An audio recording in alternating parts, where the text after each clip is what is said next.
ladies and gentlemen, is none other than your draft recap with yours truly, the commish. Now, do not know when this is going to get posted. I am recording this at 7:14 on August 29th. I know everybody looks forward to this. I'm going to do things a little bit differently rather than, okay, so listen up carefully. Rather than going in draft order about what everybody did, I'm actually going to give my draft grade report card. So, what I'm going to do when you look at the sections on how this is going to be broken down, it's going to say 12th best draft, 11th, and then you're just going to have to click and figure out what grade I gave you guys. Now, I don't know what's going on with Yahoo, but apparently everybody's grade is still being processed, except for Rob Coffey, apparently, who won the best grade of the draft, which, spoiler alert, he's probably going to get my highest grade too. But I want to I want to just kind of address a few things. I'm going to give you some takeaways with the draft itself first and what had happened. Now that I've gotten a few days to kind of digest everything that had happened in the draft, strategies, guys who fell, and so forth. I thought it was really interesting. It did not go as I thought it was going to go, um, but it was interesting nonetheless. A lot of interesting picks, this, that, the other. So without further ado, guys, here we go.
All right.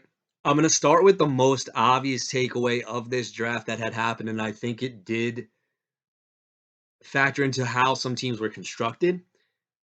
Quarterbacks went off extremely early. What year is this, guy? Is this 2009? Like, I was kind of amazed, and I don't know if that was intended for everybody, but it's the first time we've had a quarterback go in round two since, God, I can't even remember. But it wasn't just one guy decided to do that. It kept on going. Patrick Mahomes went in the second, followed by Jalen Hurts. We've never had that, but God, I don't even know how long. And I believe Josh Allen went in the third. So the quarterback run kept on going. Um, Kind of crazy, honestly. I did not expect this to happen, but the quarterbacks went extremely early.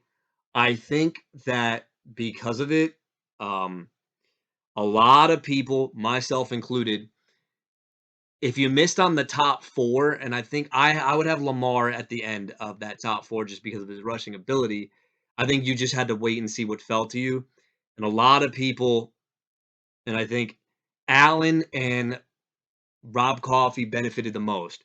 Rob just, with everything in the draft, Joe Burrow falls into his lap, and Anthony Richardson was the one guy. If you decided, if I can't get the top four, round 9 was the round you had to target Anthony Richardson because that's what I was going to do. So I think that was a brilliant pick. And he was taking over some other quarterbacks that I actually do agree with. I don't think it was a bad pick at all. Um, but dude, the quarterbacks went off very, very early. Um, That was the biggest takeaway. I did not factor that in. In fact, when I practiced doing my mock drafts, there was times where I put quarterbacks off just because I want to do worst case scenario. But man, oh man, I did not expect quarterbacks to go super freaking early. Then again, a lot of people will, criticize like, dude, you wasted off a skill position player. At the end of the day, though, these elite quarterbacks can get you 30 plus a week, and it is a 6 point per passing touchdown. So we'll see if I think it'll affect their teams going forward. That's my first takeaway.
My second takeaway, and this is more so for the early part of the draft that I did also kind of notice, is that people are buying into what that player did last year, meaning they either bought them at ADP or they went above ADP. So guys that had good seasons last year, people were buying into it again, and they either took them at their ADP or they went way above and beyond and said, you know what, I'm getting this guy because what he did last year.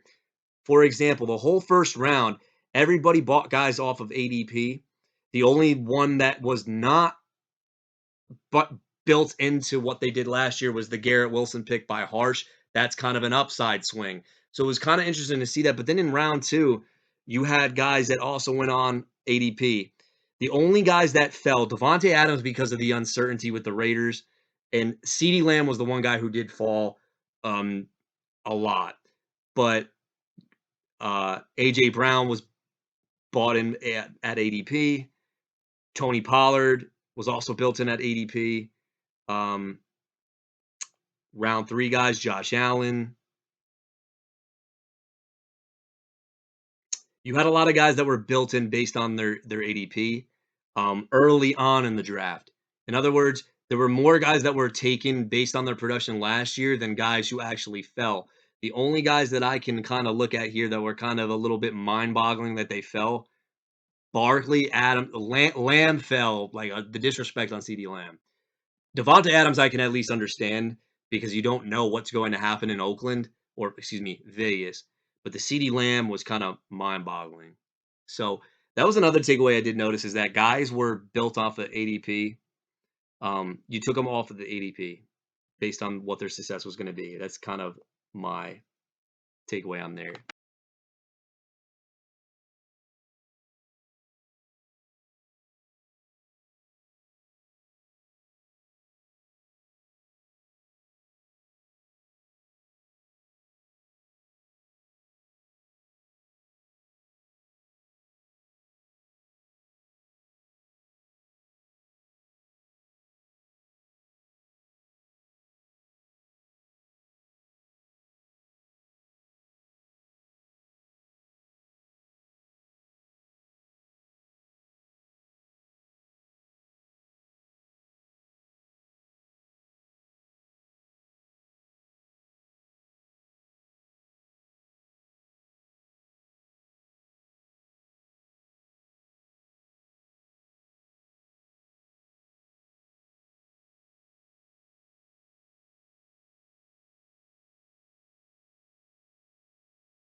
The next takeaway that I will say, and this is something that I think happens every year, and I think it benefits some teams that were structured a little bit differently. Takeaway number 3 is this league values running backs like they're sacred. And I got to be honest with you, I get it. All you kept hearing this off season, especially with how the numbers were looking last year, was that hey, wait on running back because everything is kind of a committee nowadays. Go in and get your receiver. That was not the case. Not the case at all. Running backs went off and early. So I'm just gonna if you're looking at it, you had guys, and then when I mean this, okay, this is guys that were kind of reached on based on ADP. Now, keep in mind if somebody is listening to this getting triggered, when I say reach, that does not mean it's a bad pick. I'm just telling you the way it was built in. Jahmyr Gibbs goes over a guy like I'm going to like a proven guy like Jalen Waddle. I thought that was interesting. Um, Travis Etienne was reached upon based on ADP. Um, everybody likes their running backs, man. It looks like based on how I input everything, I'm trying to look at the board. I'm sorry, I'm not as prepared as I usually would be, because I am trying to get this in as soon as possible. But for example, Travis Etienne, J.K. Dobbins, Ramondre Stevenson, Jonathan Taylor, Aaron Jones, Joe Mixon, Damian Pierce, Najee Harris is the only one who did fall. James Conner, Alvin Kamara, Kenneth Walker, I do think was a value pick that late. David Montgomery, Javonte Williams, just to name a few. Dalvin Cook, that looks like on the board. Those are the amount of running backs that went above and beyond where their ADP costed. Now, do I think this is that because in fantasy football, the running backs are kind of the foundation. If you don't have any, it is hard to excuse me. It's hard to win. I do think though, if you have an early pick and you get that elite bell cow running back, you don't need a running back too. Okay. I think it's the most overrated position in fantasy football when you have an elite running back. Because that elite guy, you could just get upside swings at your RB2 slot. But I mean, a lot of these running backs were taken way ahead of their ADP. And I think especially we're gonna have to see were RB heavy teams, did they benefit because of this or not? And it basically comes down to team structure. But the one thing, again and again and again, when I look at the mock drafts that I do and I look at where the ADP is falling on some of these guys, I never adjust for this league because this league in particular values the running back very, very high. Like, I understand strategic based drafting with these running backs. I'm not the only one that I think was agreed upon falling was Brees Hall, just because you don't know about the injury. But again, man, like the running backs in this league, they are very, very, very, very sacred, I guess. In fact, you're going to see takeaway 4. There's a reason why 4 and 3 go together.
Takeaway number 4 coincides with takeaway number 3. Now, this is kind of I fall victim into this as well.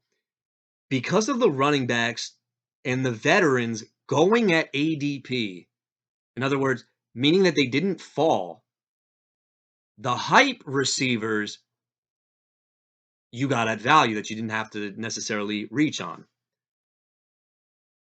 They were taken at value because of that. So, for example, Jalen Waddle was a steal in the mid to late third. Regardless of what you think about Keenan Allen, I do think that late third is, I think that is his ADP. Christian Watson, uh, obviously, I love that pick. Deebo Samuel falls, rightfully so, though. Like, I'm not huge on him. Who is this? God, I cannot see based on this glare. Um, who else? DeAndre Hopkins went at that was a great value pick. Tyler Lockett, Marquise Brown, if you're going to project him for all those targets. Basically, what I'm trying to say is maybe it's not a value argument that I'm making here, but because of the running back hype that went and all these running backs went off the board very, very, very early, it was easier to get the hype receivers. For example, George Pickens and Jahan Dotson, the guys that I have, these are guys that you had to reach for. Obviously, I didn't think I would end up with both. I thought maybe even one, but I did end up with both, and that's only because these running backs were taken over very early. Other guys that I think because of it, you're able to acquire your guys very early or at a value. Jordan Addison and JSN, I do think that they're both. That's exactly where I would have ranked. I think Allen did a very good job on that. Gabe Davis falling, I think, could be a value because this is a guy that was going in the third round. And if you're basing it off of his injured ankle, he might have a good bounce back year. Chris Godwin, I don't care what you say, that's great value. Michael Thomas, I'm laughing. Haha. Cortland Sutton, great value pick. Rashad Bateman, you can't doubt the talent there. Obviously, he's hurt all the time, but a lot of these receivers, or what I'm trying to say is starting receivers on their respective teams, not fantasy. Starting receivers, like if you look at Cryer, Pittman Jr., and Juju Smith-Schuster, these are starting receivers that are going, like you got them at an affordable rate because quarterbacks and the running backs flew off the board. That was my takeaway.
And my last takeaway that I'll kind of throw, and I'll kind of throw in other things as well. My last takeaway that I'll give based on my assessment is that the thing that makes this league very, very unique is that roster construction wise, you have a lot of people that did something different.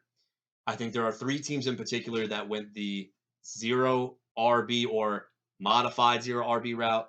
Those three teams in particular, off the top of my head, were Harsh, myself, and Rob Coffey. I think that they kind of had a similar build. You had other teams that went value based drafters, which is kind of like the safest way, but sometimes you know what, like that is kind of the right thing to do. You get guys based off value, not necessarily a strategy per se.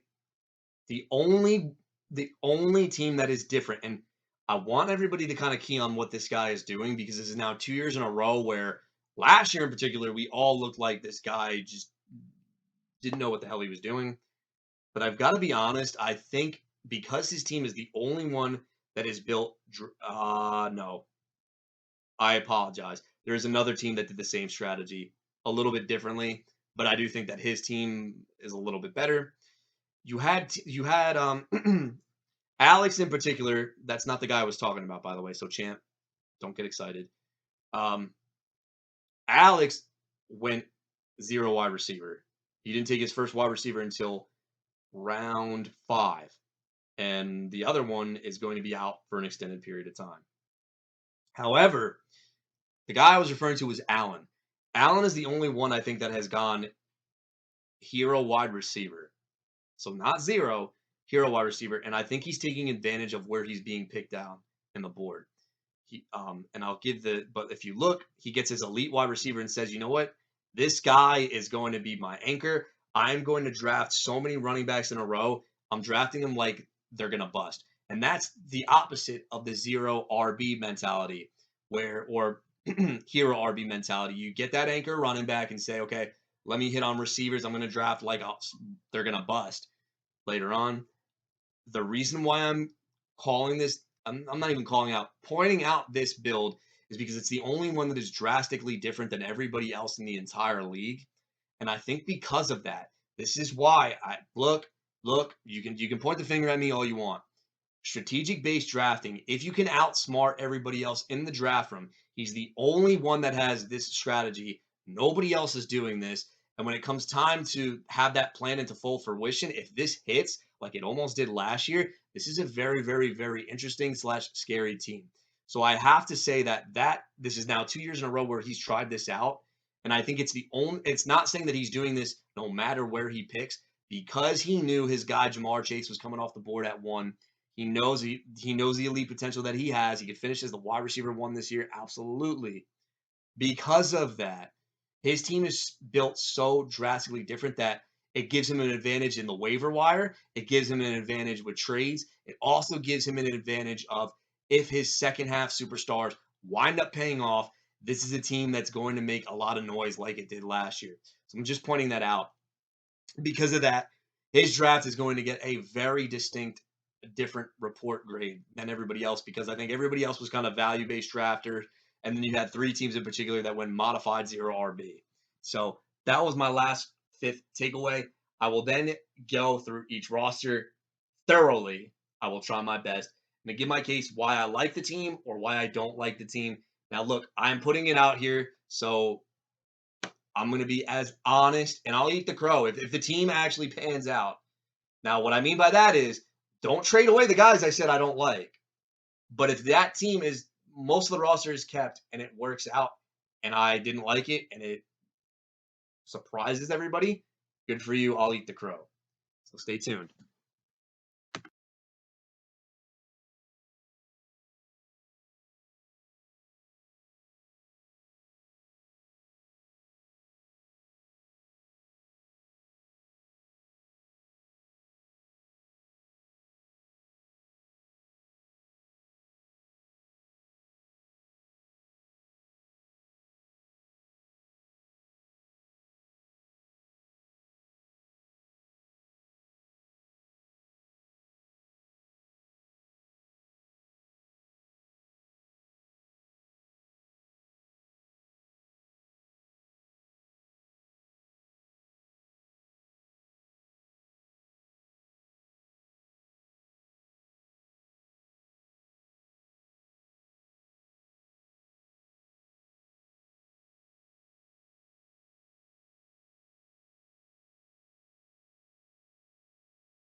All right.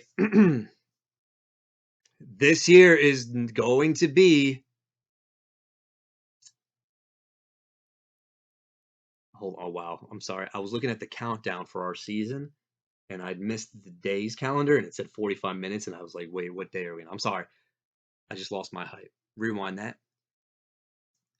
I'm going to put it on the line. I am not just going to go full on. Yeah, I think this team. No, no, no, no.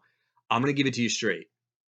And if I'm absolutely wrong about this, okay, I'll eat my crow. The team that I think had the 12th best draft, which means the worst draft in my honest freaking opinion, goes to David Cryer. Now, here's the reason why I'm saying this. David, you obviously know that there is one pick that I absolutely adore on your team, and it's a good thing because you're probably going to have to trade him to me by week 3. The Christian Watson pick, I absolutely love. There is one guy with an insane amount of upside based on his profile and how fast he is. That's Christian Watson. This guy is either going to, his range outcomes is insane. He could finish with 50 catches, 700 yards, and 3 touchdowns, or he could go for 78, 1,213 touchdowns. Like, I think his range of outcomes, but I was 100% in. I did not think you were going to be in on Christian Watson. So I'm going to start with the good news first. You did the best reach possible in the entire draft. Now, obviously, I'm a little too high on Christian Watson, but I saw what this guy did last year when given the opportunity. They're comparing to him, his sprint speed downfield has been compared to Randy Moss. Now, is he Randy Moss? Absolutely not. But when he has to run vertically down the field, he's a burner, which means if he can at least be in that Deshaun Jackson tier of receivers, this pick is going to hit. It is, dude. I'm not gonna lie to you on that. I'll talk about why I don't. Other than that, the other picks before I go in and dissect the team a little bit. I love Watson. I don't hate Jacobs. I based off of how running backs go in our league, I get it. Okay, like he had a great year last year. He's a workhorse. If he didn't sign, maybe you could have waited, but he signed literally, I think, before our draft even started. Somebody correct me on that. The structure. Kirk Cousins as your quarterback 1, it's literally a definition of give me 22 points a week, nothing more, nothing less, unless they're in an absolute shootout. Christian Watson is going to be a guy that's boom or bust, and so is Amari Cooper. So your starting receivers are either going to win you a week or they're going to lose you a week. We don't know what Christian Watson's floor is. I think his floor is the same as Amari Cooper. I think it's 7 points. But when these two hit, Christian Watson has already proven in his short NFL career that he can get a 30-point week. Amari Cooper can do the same thing. So it's dangerous on that end. Now, the guys you have anchored to back that up are Josh Jacobs and Derrick Henry. When you have workhorse running backs paired up with 2 deep threats, I give it the David Stratton strategy name for a reason. That's good. The reason why I'm pulling back on the side of caution, Derrick Henry will still get his workload, but I said it last year, the guy has lost a lot of burst. If he can actually not get hurt and get volume, whether he's inefficient or not, because they're starting to throw him the ball now too, which he didn't do early in his career. But if you look at his rookie burst speed compared to now, there's a drastic difference. There's too much mileage on the tires there with that guy. Jacobs, I'm not so worried about, but they only did give him a 1-year, $12 million. So I think they're going to let him walk after this year. So I have no idea if that means run him into the ground or we don't care what happens with Josh Jacobs. It's questionable, the 2 guys, but obviously you're confident in them. I'm a little bit more skeptical on both of these guys. But I see where you're going with that. Miles Sanders and Antonio Gibson, I'm going to be point blank honest with you here. I think I would have gone with the way your build was. I think those 2 picks should have been swapped in for some receivers or an elite quarterback. I think would have been the better choice here. I think Miles Sanders and Antonio Gibson are more suited for if you're starting them in your lineup, your receivers are stacked and you don't have any running backs. Those are more the way I would target them, not as flex guys, because Gibson, if he's on return yards, might have a decent floor. I don't know, but flat out, David, I like him a lot better than Brian Robinson. So I'll give you kudos on that.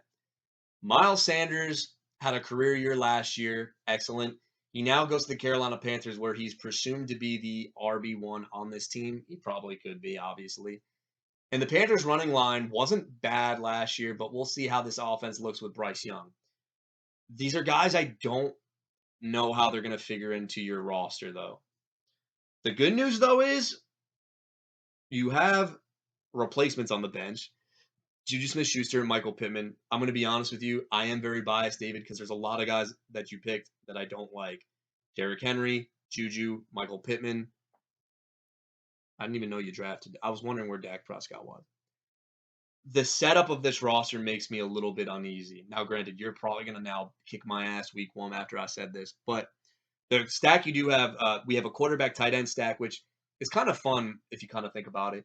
Kirk Cousins and TJ Hockenson, I'm going to be flat out. I think you got Hockenson at a value. I can't remember where you took him. I wasn't buying him off of his performance last year because he had a great year once he went to the Minnesota Vikings. But because of that, I think you have a top 5 tight end, most likely. You have 2 running backs that could hypothetically finish in the top 5. I'm worried about Derrick Henry, man. I got to be honest with you. I was last year, too. Ask Patrick Ryan about how I feel about Derrick Henry. Jacobs off of a career year. I hate guiding guys off of career years, but obviously you think otherwise. Christian Watson will be your MVP. I can call that right now. I love that pick, but the setup of this team, there are other teams that I think had a value-based draft, such as yourself. I think that they did it a little bit better. I will say if something does go wrong, Juju can get you a boring 8 to 9 a week. Michael Pittman, I don't know how he's going to be with Anthony Richardson.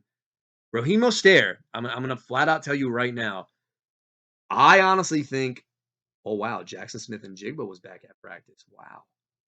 Sorry, I just had to say that. Raheem Mostert, I think, might be in your starting lineup, and I think that either Miles Sanders or Antonio Gibson is probably going to be benched, or you do have some trade ability. I think there are guys on your bench that you could package in a deal to trade to kind of upgrade, and I think where you're going to have to upgrade is probably receiver or get another like talent for a guy who needs depth. I think that's the best case scenario.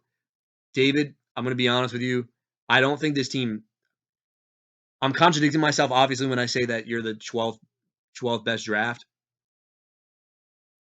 But there's a lot of guys I don't like on this team that were like clearly on my fade list. Again, this is my personal opinion. It doesn't mean that it's going to happen. But yeah, David, right now, man, I got you at the 12th best draft. And who knows? Last year, I did not buy into Alex Matika's team when he was going 3-0 or whatever it was, and he won. So maybe you need me to fuel this fire in you, kid.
As it stands right now, the 11th best draft. This is kind of a cop out based off of the holdout and injury news. It's the champ, Alex Matika. Alex, I'm just going to flat out tell you right now, buddy. I don't know what has gone on. The last two champions, Harsh and myself, went from first place to worst place. I think your time has come now, too, buddy. Now, obviously, this is kind of copping out because Jonathan Taylor not getting a deal done kind of sucks. Jerry Jeudy going to be out for several weeks also kind of sucks. So you're left with Lamar Jackson as your quarterback. That's great. Deontay Johnson, wide receiver 2, probably is going to be Rashad Bateman if you're going to start Lamar, which I love Bateman. The guy can't stay healthy, though. It's a shame because I actually do think he's the best receiver on the team when healthy. Chubb and Barkley, that looks great. Then you got Goddard, Swift, and Rashid Shaheed. So you're relying on a lot of bench players early on in the season, and that's never a good sign. I'm just going to code it to you that way. Deontay Johnson, I think that the Steelers receivers projections are getting very, very slept on. They should at least both be 10 to 11 a week. The 8 points, that's like a wide receiver 3. Deontay Johnson is a great value pick. I think every single year, as long as he's in his prime, he's going to be a guy I think that's always going to get taken in the 5th round, and he's going to return that value because he gets targeted, because he gets open a lot. Chubb and Barkley, man, they have potential to finish top 5. You got that going. You got a quarterback that can finish top 5. That's great. Where you're lacking is receivers. This is an example of why I think a lot of people in the industry were saying, do not go double running back early because you're going to fall behind the 8 ball in the receiver department. And Matika, you can't even front with me right now. You're behind in the receiving department right now, buddy. DeAndre Swift, I will say though, is probably going to be the biggest wild card of this team. I think if he stays healthy, going from Detroit to Philly, I'm going to be honest. I'm the only one who thinks this is a downgrade, but not by that much. Detroit played indoors and they had a very good offensive line. Philly, great offensive line, mobile quarterback, but they play outside. Swift has notoriously had better games in a dome inside than he has in outdoor tendencies. I also think, as talented as DeAndre Swift is, there's going to be other guys that are mixed in because I do think that the reason why Detroit let him walk, obviously with the injury concerns, is because they're like, yo, we cannot overfeed this guy. I think DeAndre Swift, the best case scenario for him is that he has to stay in the most efficient running back department ever. You guys remember when Jamal Charles was so good getting 15 carries a game? And eventually they upped that. Swift should only be touching the ball 15 times because I think having that explosiveness, that guy can just, if he has like 3 carries for like 3 yards, within a second, that can go from 4 carries to 79 and a touchdown. He's explosive. I still love him. There's no hard feelings last year from me and DeAndre Swift. But I think out of all the reports that are coming out of Philly, he is going to get the first crack. Kenneth Gainwell doesn't do anything special. He doesn't do anything bad either, though. He's kind of just there. He's like, worst case scenario, he's our starting running back. And Rashad Penny, another guy who can't stay healthy. I like the upside on Swift, but I got to be honest with you. The last flex and the receivers make me very, very cautious. There's not a lot of upside here. Jeudy obviously being hurt. You obviously value your running backs. Barkley fell to you. I don't know if that's who you were targeting, but hey, it's hard for me to get excited, especially when I look at a team that doesn't have a great running backs. Bench guys, do I see upside? Elijah Mitchell, absolutely. I actually think that there's going to be weeks, even when McCaffrey's active, that you can start him. Bateman, no doubt about it. This guy's a wide receiver 1 if he's healthy. But the fact that he did not get surgery on that foot last year is the reason why I was totally off of him. And it could be Zay Flowers' season. Nico Collins, in theory, yeah, he's going to be the wide receiver 1, but I don't think he's any good. Oh, God, Devin Singletary again. John Mechie, love John Mechie. Aaron Rodgers, you don't need him, so I don't know why you have him. Then you got the Bills D. So, Matica, obviously you're behind the 8 ball because of the Jonathan Taylor news and the Jerry Jeudy news. So that's the reason why I have you at 11.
This might be a shocker. Um, Again, I'm going to say it one more time. This might be a shocker. I got to be honest with you. Looking at who I was going to put at the 10th best draft, I'm going to be freaking honest with you. It was a tie between two teams. Just give me 1 second because I'm looking for.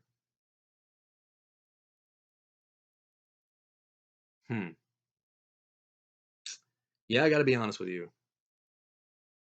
It's. You know what? All right, I'm gonna flat out say it because I was stuck between two guys. Because I think that there's these two teams in particular, I think have a lot of question marks. Well, 10th best draft goes to none other than the magical man himself, B Magic. Now, B Magic, there are some picks that I like a lot that you made. I'm gonna give those down first.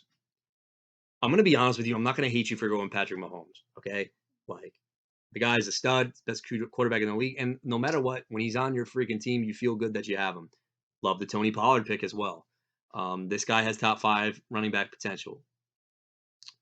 Deebo Samuel, I'm not huge on. Calvin Ridley, though, I think was a value. If Calvin Ridley, here's the biggest if here. If Calvin Ridley can return to form, I think that this team is not bad. I think that it has some potential because then you're telling me that you have Calvin Ridley back to a wide receiver 1 in a better offense, I might say, than Atlanta. And Deebo Samuel as like this wild card. Like my issue with Deebo Samuel was 2 years ago when he had the outlier year because all their running backs got hurt. His floor was insane. He doesn't have a floor anymore because they now have like 4 running backs that they can use. If McCaffrey went down, I would immediately trade for Deebo Samuel because I then think that Elijah Mitchell's not that durable. Jordan Mason is unproven. You're going to have to get creative with your playbook. I think that they use him specifically for when McCaffrey goes down now. I think that's the plan. But like his numbers were so bad last year, and I think that's kind of what he is now. Like he doesn't have a floor, but you can never sit the man. Dalvin Cook, for the time being, obviously I'm a Jets fan. I think Breece Hall eventually is going to slip in. Brandon Cooks with Dak might not be bad. George Kittle, you know what? It's a value pick. I get it. 6th round George Kittle, you could do worse. Love your Zay Flowers pick. I think that's probably my favorite pick that you made. Kadarius Toney. Now, in theory, he has a lot of upside, but we haven't seen it. And I like what you did with Mahomes here, Patrick. Fuck me. I just called you Patrick. B Magic. I don't know why I said Patrick. I like what you did in theory here, man, because you had Kadarius Toney with Marquez Valdes-Scantling. And if you're starting that elite quarterback in Patrick Mahomes, I'm going to give you a strategy right now, so I want you to write this down. You have to, no matter what, when you have a guy like Mahomes who gets 30 a week, you have to play one of these guys. I don't care which one it is. One of them's got to be in your lineup. You can't leave both on the bench because if that hits, especially with both these guys, more so MVS than – actually, I shouldn't even say that. Both are capable of going deep. If Mahomes hits them down a 60-yard bomb, dude, that's – okay, do the math. That's 12 points because of both double touchdowns. Then the yardage is another 6 from the receiver, so that's 18 plus another 2. That's a 20-point play, bro. You have to account for that. And I told Paul this, I think last year or somebody else. When you have, I love this too. When you can stack an elite quarterback with a guy who's not really an elite receiver but's got deep threat potential, you can't bench that guy. If you figure this out, then I think that's going to be interesting. So then you're saying to yourself, okay, Nick, you've been talking a lot of good things about my team, so why do you hate it? I don't hate it. Oh, fuck, you have Jake Ferguson. That was a great pick. I didn't even realize that. I think it's going to take some time for you to figure out who your starters are going to be. The good news here is actually, you know what? I made a mistake. The other team I'm going to put at this spot. Now that I'm looking at the structure, dude, I apologize. This is going to say 10th best team. It's actually the 9th best team. Not, and then you're like, okay, dude, thanks for the backhanded compliment and stuff, but I changed my tone about this because there's actually a strategy wise, it's up for you to manage this roster because I actually do think you got good bench players. The Chiefs guys I only like because you have Mahomes though, but that's the only way you were taking them. Now I'm getting excited for this team. Look at that. Zay Flowers. I like Zay Flowers. I if that guy hits, dude, like I think that this team could be talked about. Josh Kelly, he's the RB2. Cool. I didn't even realize you had Brock Purdy. All right. B Magic, this isn't as bad. Honestly, you're the ninth best team. I might even move you up even higher, honestly. You know what? Dude, the only thing I will say, B Magic, it's up for you to figure out which guys to start week in, week out, because I do think that Zay Flowers, Kadarius Toney, and MVS, like those guys, I don't know how Cooks will do, but if they're competing for your last flex, dude, you might get a headache figuring out who to start. Only thing I'm going to say. But your running backs are set. I actually think that as long as Pollard stays healthy, it doesn't matter who your RB2 is. Dude, I apologize. The other team I should have put here. My bad.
Now, if you listen to the 10th best team, I messed up on that.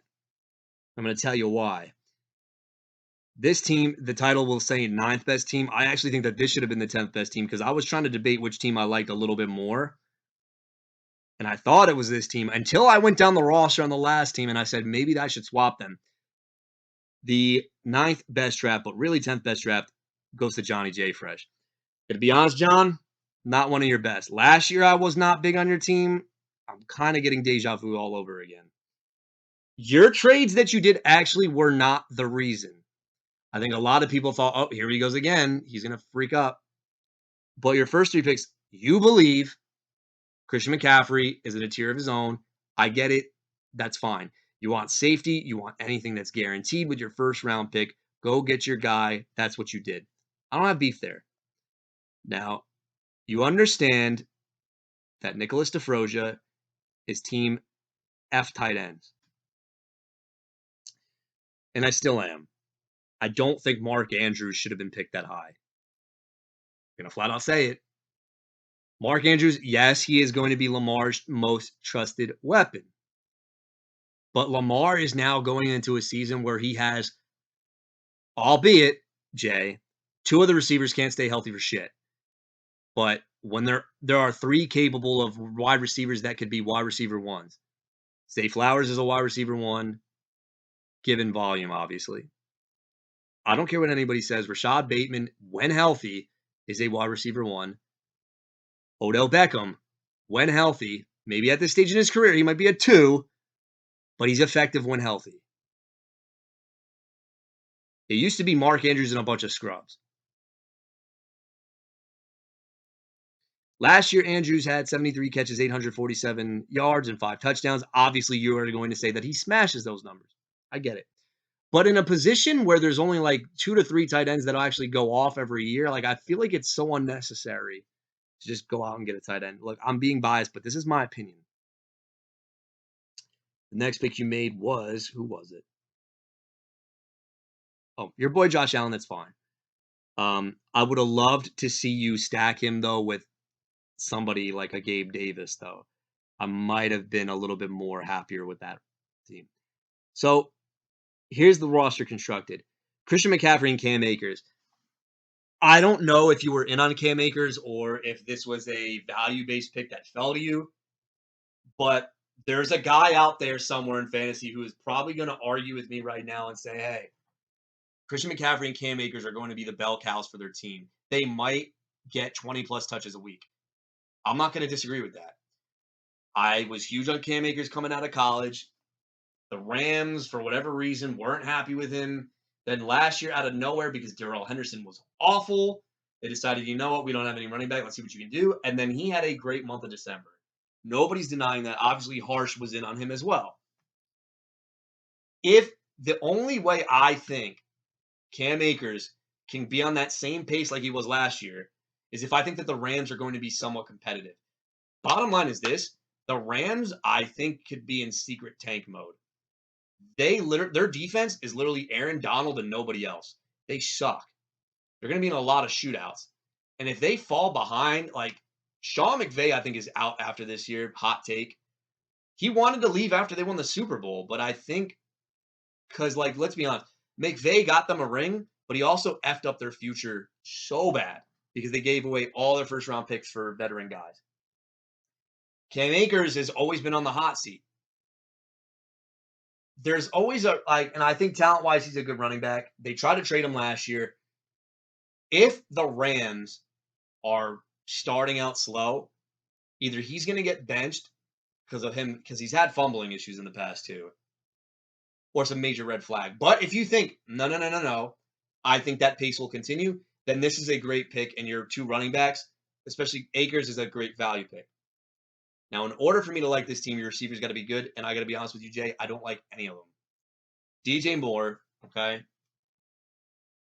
What we thought we were getting after his second year was a guy that could get 100-plus targets and become a great possession receiver and always be a solid wide receiver, low end one, right?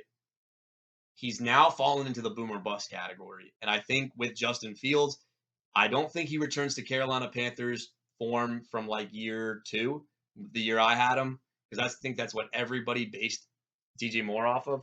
I don't think we're getting that, guys. I think it's going to be very boomer bust low end too. I think there's going to be weeks where he gets you 6 points. There's going to be weeks where he gets you 17. Because here's the thing. The Bears offense gets better for Justin Fields' fantasy production because now he actually has a better target. 3, I guess, with the roles that they play, capable receivers. But I don't think that means that DJ Moore is going to get 100 plus, or okay, 100 plus, yes, but wide receiver 1 value-based targets, I don't think so. Bottom line, it's still Justin Fields. Your best case for DJ Moore, I got to be honest, is that he pays off this value. Obviously, you like him a lot. I do not. I broke up with him last year. I traded him after week 2. I don't think he's a bad receiver, but I think that early in his career, I think we overrated him as being a wide receiver 1 for fantasy, and he's not. He's kind of in that, like, whatever, like that Terry McLaurin tier, where it's like he does just enough to return value. I don't like Marquise Brown. Obviously, Yahoo doesn't by projecting him 7.87 points. This is a guy I would imagine gets dealt somewhere else. I mean, if there's a team that's in content, you know what? I'm going to flat out say it right now, Johnny. Marquise Brown's going to be a New York Jet. I think with us losing out on Corey Davis and we're trying to make a playoff push, I can see Marquise Brown being a number 2 wide receiver next to Garrett Wilson. I don't like Marquise Brown. I'm going to get to the number 1 prospect in all of running back land in a minute. I want to talk about our former Jet and a guy I was big on last year, Elijah Moore. I think what we're getting out of Elijah Moore, and I'm going to be honest with you, is a better real-life player than he is fantasy. Yes, I think he's talented, but the role that they're using him with Deshaun Watson in Cleveland, I think is more of a gadgety role. I think he's going to play permanent slot. That we know. They're also using him out of the backfield. Now, I love that for wide receivers. It's so cool to see that. But I think if you're telling me that Elijah Moore's talent can overtake not just Amari Cooper, but Donovan Peoples-Jones, I don't know. Target wise, it might look like that, but I think he's going to get I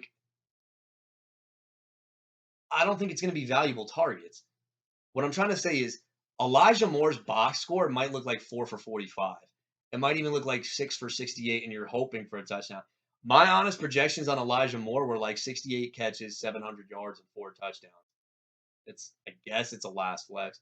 I'm not huge on because if they're only going to use him in the slot, point blank, I'm going to tell you right now, slot receiver upsides in fantasy football are limited if they're slot only guys. The only way they return volume or value is if they get a shit ton of volume.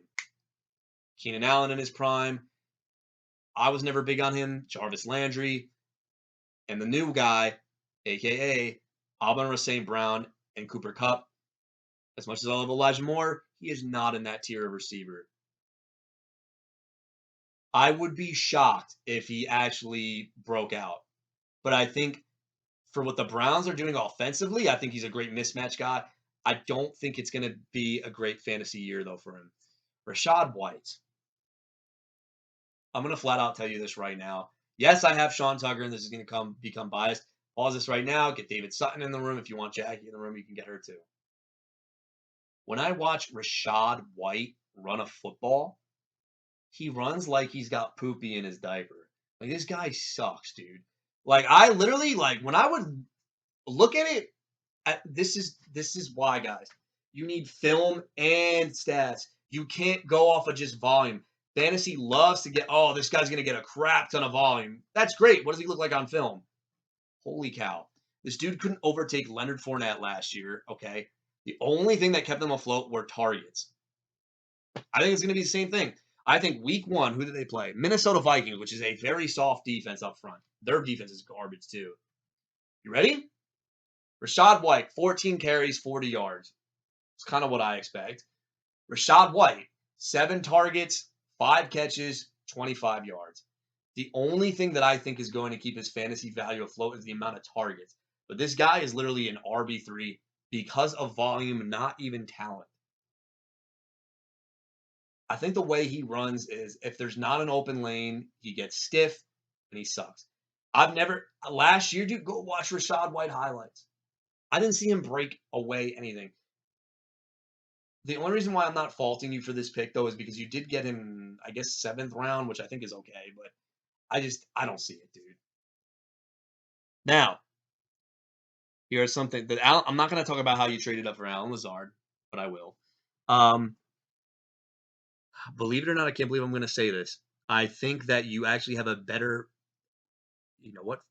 Fuck it. I'm going to say it right now. I think you have 2 better pieces on your bench that are better than both Elijah Moore and Rachaad White.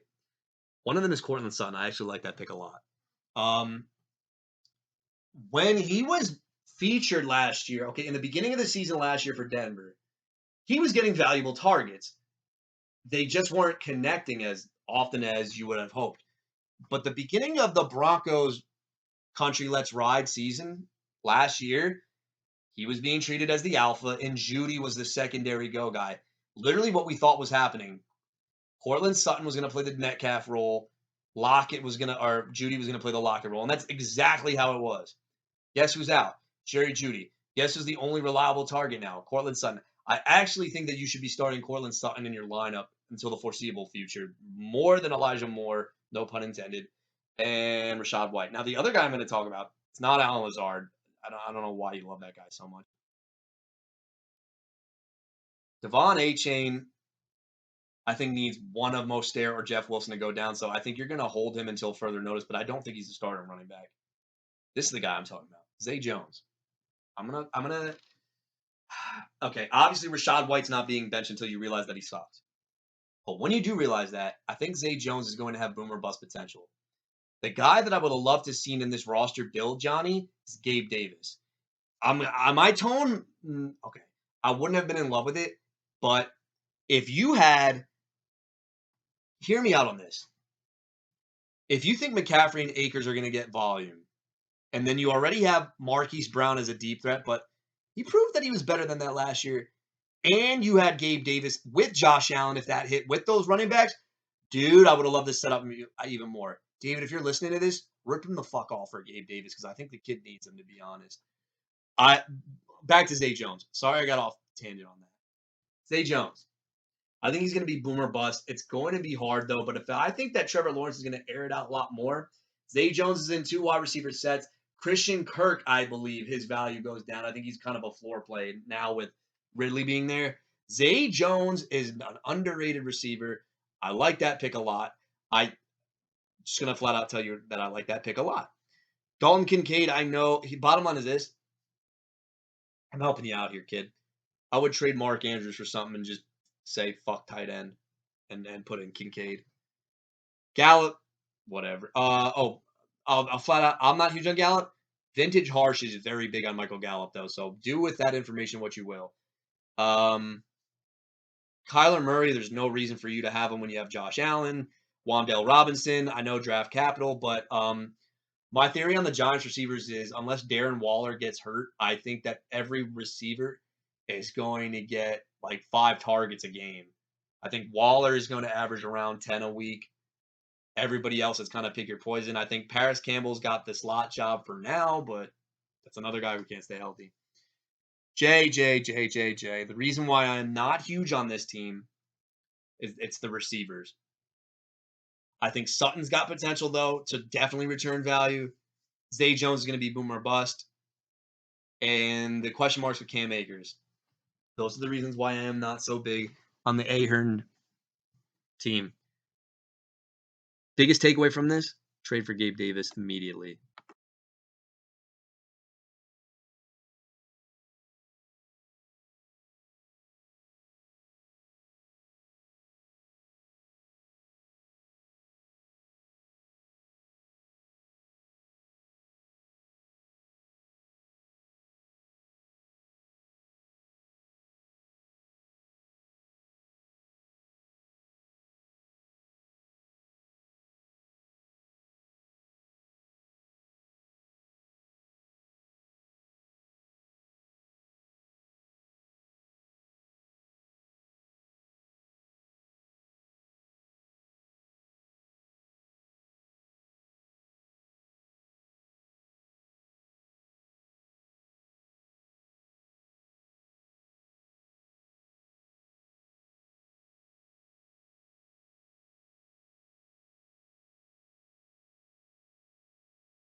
And now for our reveal.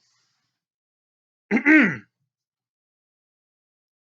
had the 8th best draft? I'm going to be fully honest with you guys. If your team name has not been called yet, I'm going to be 100% honest with all of you right now. Okay, listen up. Listen up. Listen up. I think all these teams have playoff potential. I'm going to be 100% honest with you. I'm basing it off of what I see on paper right now, not for future perspective. Like, you know, when I go through the rosters and I say, okay, This guy's got potential to be a second half superstar. This guy can take this guy's job, yada, yada, yada. You got upside. Okay. Because of that, dude, I'll be honest with you. I literally sat looking at these teams for 10 minutes, which for Nicholas DeFroja time is a lot.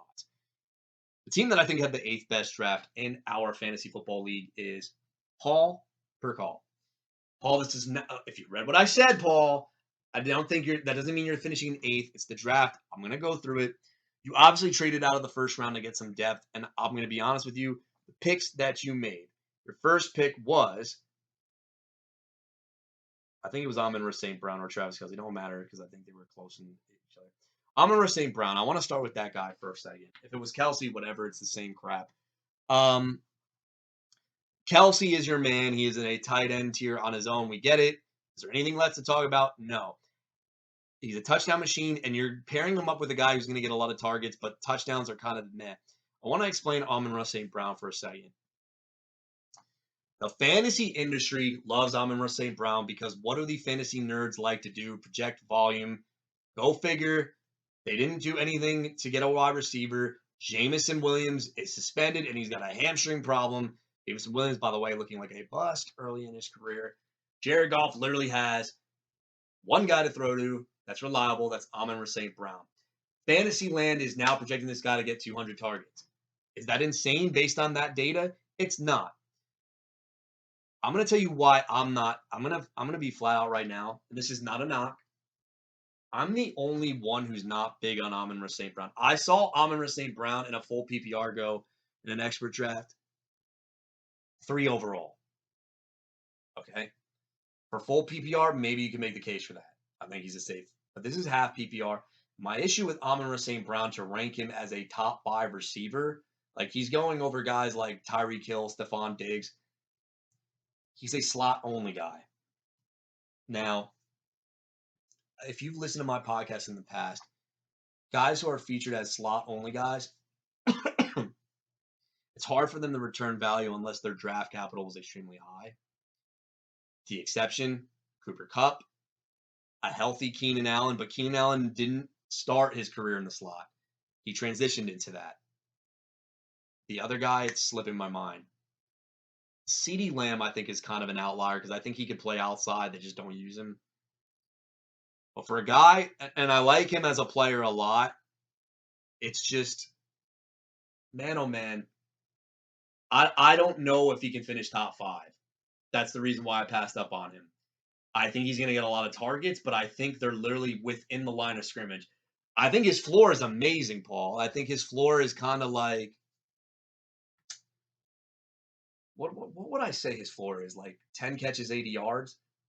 So that's 5 plus 8. So that's like 13 a week. That's not bad.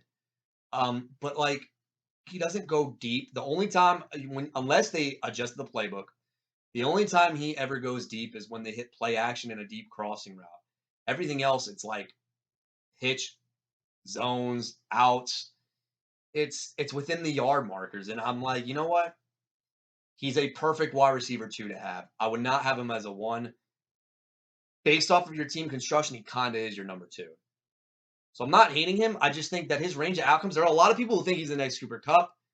I don't. His range of outcomes are literally like, I'm going to say it. Just going to say it right now. He's a fancier Jarvis Landry. That's not a knock on Amon-Ra St. Brown, by the way. Like Jarvis Landry, when he got fed targets, was pretty nice.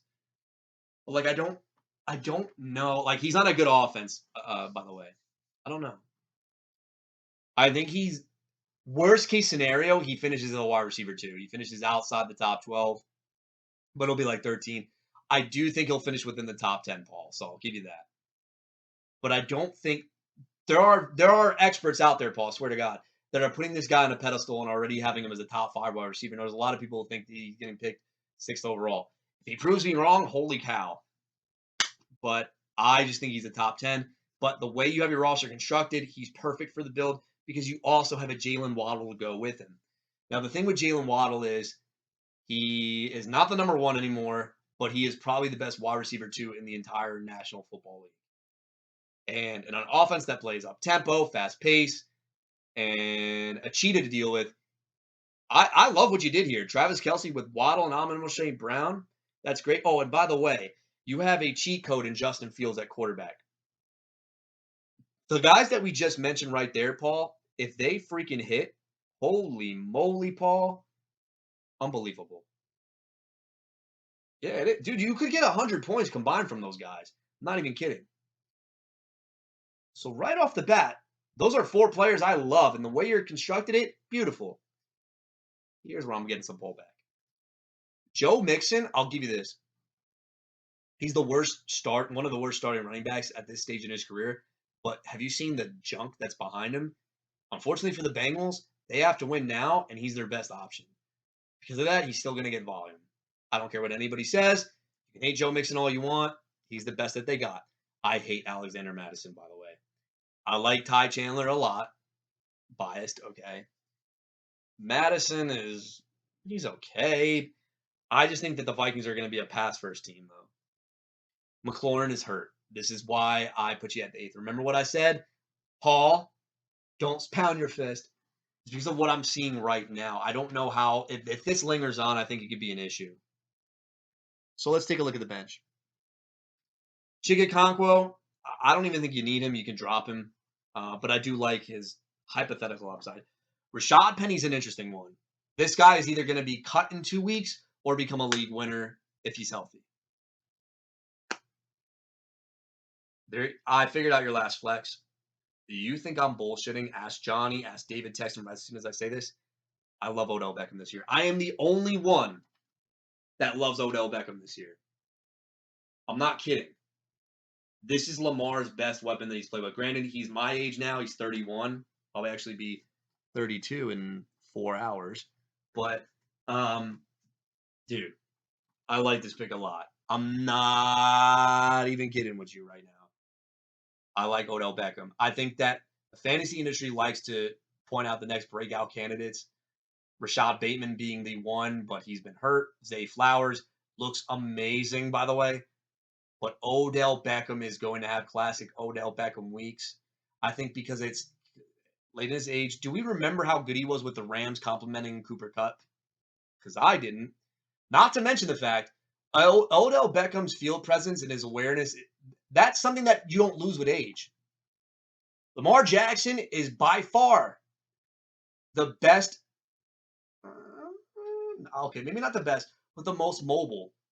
Beckham, if Lamar's in trouble and you got to scramble out, Beckham's going to know exactly where to go. I would think that if he blows up, he's a great sell high candidate, Paul.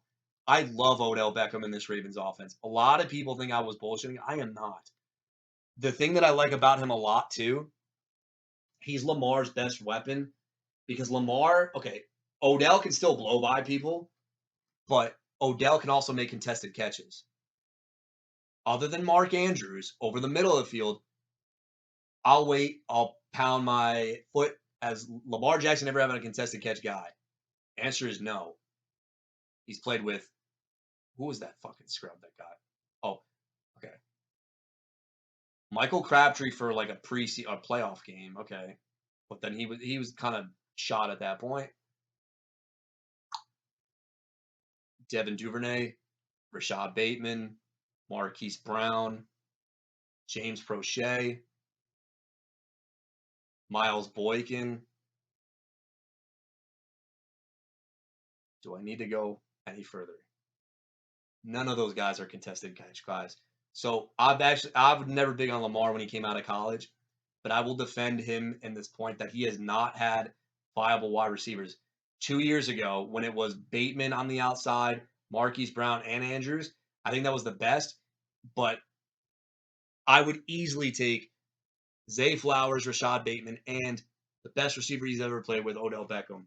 I am going to tell you right now, Paul, a lot of people think, especially in this day and age, that it is impossible for receivers in their 30s to put up relevant seasons. That may be true. But if I'm going to give you some deja vu right here. There was a guy who was probably 33, 34 years old who everybody wrote off for dead. Was actually featured as the wide receiver 1 on their team. It was his second team in his NFL career. People were saying, man, this guy's old. Da da da da da da da. But the one thing is that Odell has, and that this guy that I'm referencing, they have that dog in them. And Odell wants to have that dog in him too. The receiver that I'm talking about also played for the Ravens and had 2 back-to-back fantasy wide receiver 2 seasons, and his name was Steve Smith. There's some deja vu for you, Paul. I got to be honest with you. I really hope Odell does not go off the first 2 weeks because I'm probably going to give you half my team for him. I love that pick. Now we're going back to shit picks. Adam Thielen, crap. Tyler Boyd, crap. Devonta Foreman, crap. Deuce Vaughn is hilarious, but he's good. Treylon Burks, that's a good pick, Paul, because I do think that with your Terry McLaurin issues, you got some depth. I think where this team is going to struggle a little bit is running back, but I actually think that you have the depth pieces to pull it off. Paul, I think this has a lot of playoff potential. Again, I took a cop out and I said, how is it built right now? That's my analysis for you. Oh, and you have the best defense in the league, Saints D. Who wants $100?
All right, ladies and gentlemen, it is now time for the 7th best draft.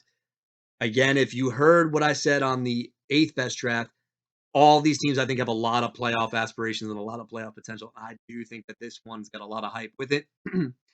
7 and 6, I kind of struggled with back and forth. I put some bias into this one.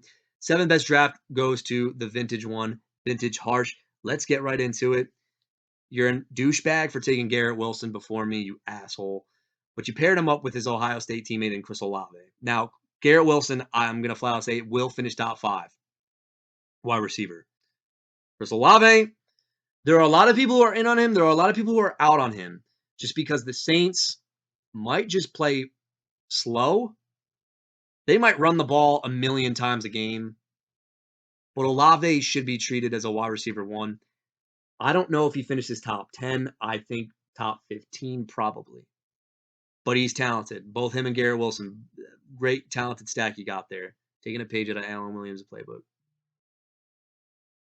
I love the DK Metcalf value pick, especially with JSN. I just saw he's practicing today. That's cool. Mike Williams, wide receiver 4. You definitely went the modified 0 RB route. I think, how does the wide receivers look as a whole? I'm going to say a B with some B plus potential.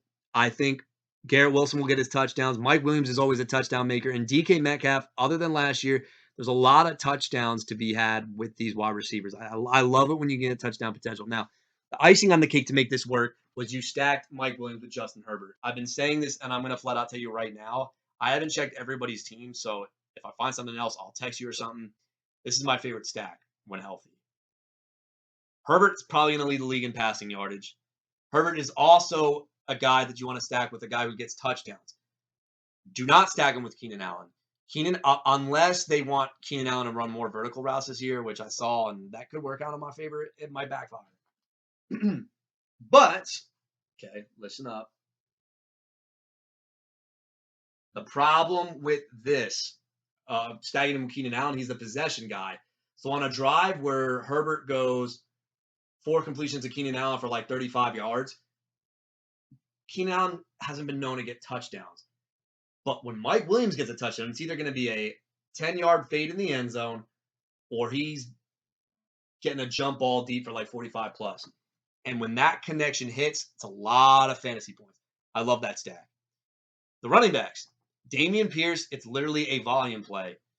He's going to be treated as the workhorse back for an offense that's probably not going to be that good, though. That's kind of the downside. Jamal Williams, for the time being, will be effective. He's me and you both know this. He's not getting his 20 plus touchdowns or whatever it was last year on some ridiculous number. I don't even know what that was, but it was ridiculous. So I don't think he necessarily is going to do that.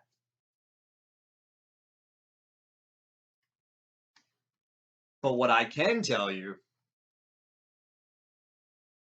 is this.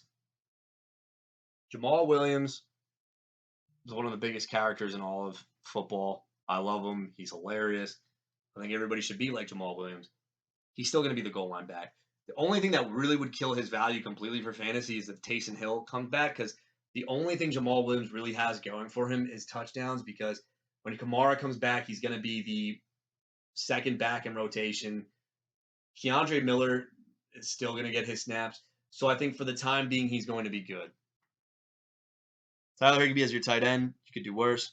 Now, I'm going to tell you right now, I like the bench because I actually like A.J. Dillon.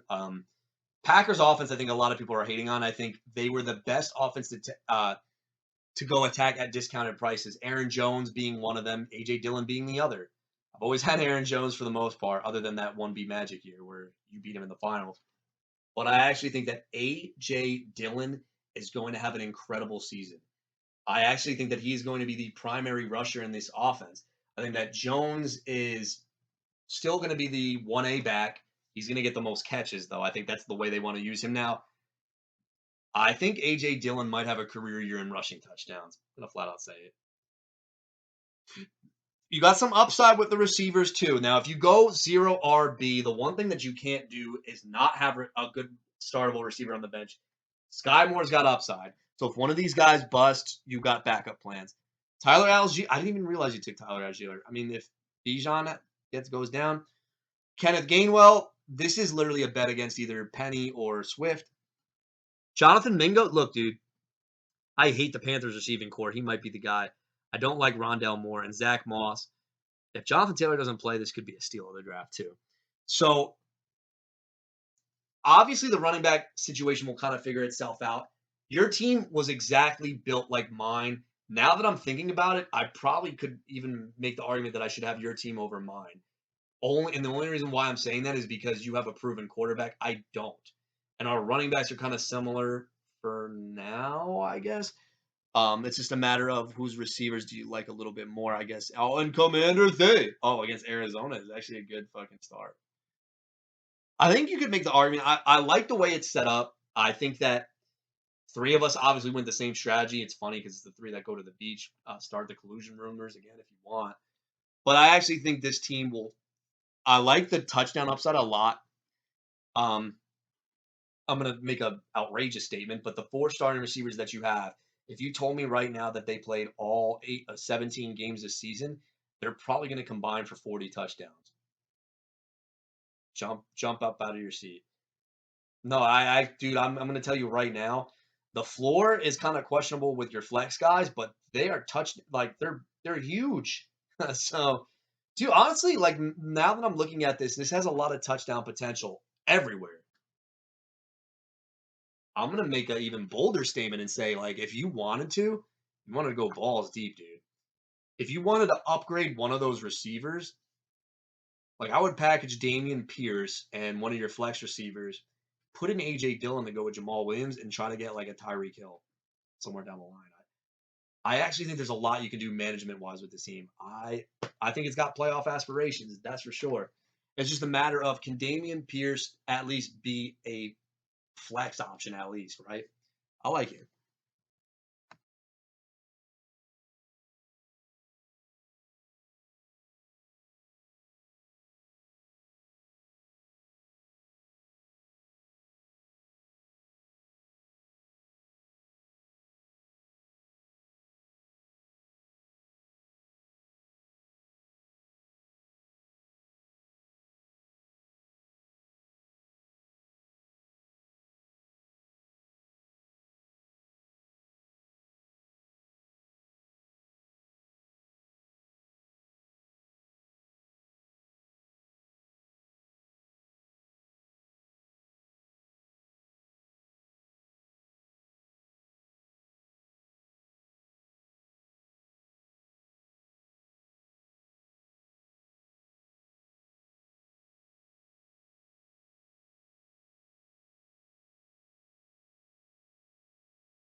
All right, who's going to get the 6th spot?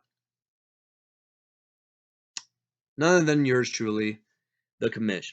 So the 7th best team I said was harsh. I'm going to give myself the 6th best, but I do think that you can make the argument for either or in this position because they are built very, very similarly. The 0 RB build, Stephon Diggs was a value pick. I couldn't fight it. I didn't want Stephon Diggs, but it is what it is. A.J. Brown, I do love as a wide receiver too. And then we have Keenan Allen, either George Pickens or Jahan Dotson in that spot. Aaron Jones and Khalil Herbert will be anchored in the running backs. David Njoku as the tight end. The only thing I really don't like about this team is Deshaun Watson because I do know that there are a lot of questions here. When we move down, though, I think the bench has some upside, at least for the first 3 picks only, I think. Dotson could be a starter any day of the week, hands down. Zach Charbonnet, love him. Jaylen Warren, dude, he might even be startable. You never know. Sean Tucker, just kind of a who knows kind of pick. Michael Wilson, I love him. Yes. Donovan Peoples-Jones, he was good with Watson last year, so why not? And Daniel Jones is the backup plan. Daniel Jones isn't even that bad. Paul, if you're listening. Oh, and the best defense in the entire fantasy football land. No, it's New York Jets. Well, obviously, I'm a little biased because I'm putting myself at 6. There's a lot that could go right with this team, but there's also a lot that can go wrong with this team. I think the quarterback is the number one thing because if he's not working out, then that tight end is not working out either, and then we have to go find something else. Knock on wood. Khalil Herbert, we don't know what he is. So, there's a lot to be said. There's a lot to be said. I obviously the 0 RB was the way to go. I didn't want to attack running backs. I'll be okay with Aaron Jones and Khalil Herbert for now. Charbonnet could get some looks. Who knows with Kenneth Walker's health though. So, adios mio. Sorry, I was cracking my back. Anyway, nah, I don't think it's that bad.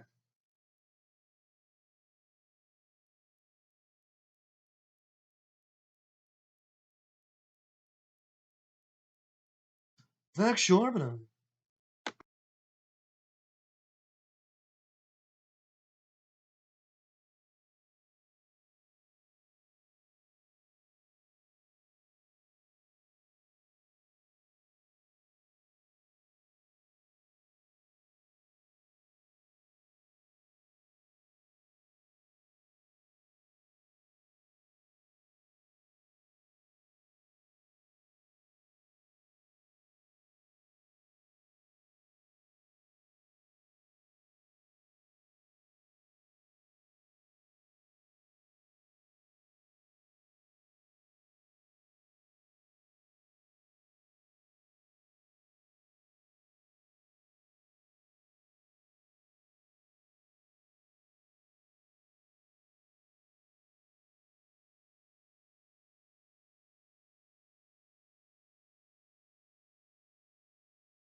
I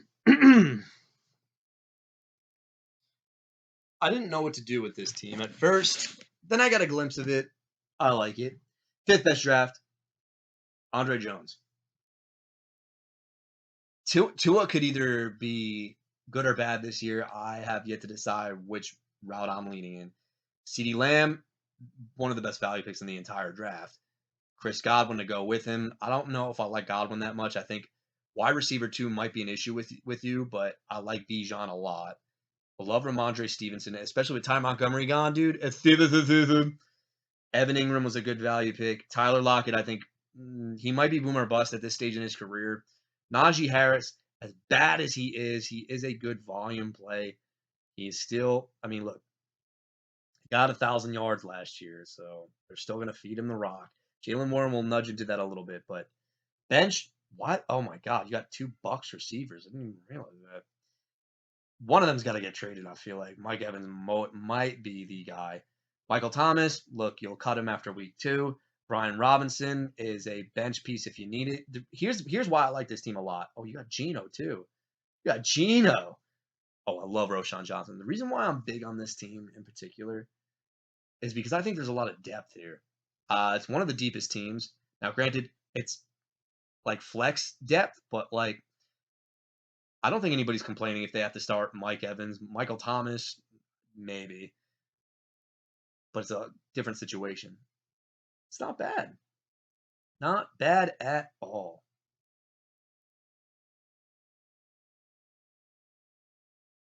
So with that being said, Andre Jones, he's got playoff aspirations, my man. I love your running back 1 and running back 2, especially the price that you paid for both of them. I honestly think they were both value picks. CeeDee Lamb I like a lot. Chris Godwin, volume. Well, I'm hearing an echo somewhere. Sorry, lost my train of thought. Tyler Lockett is boom or bust.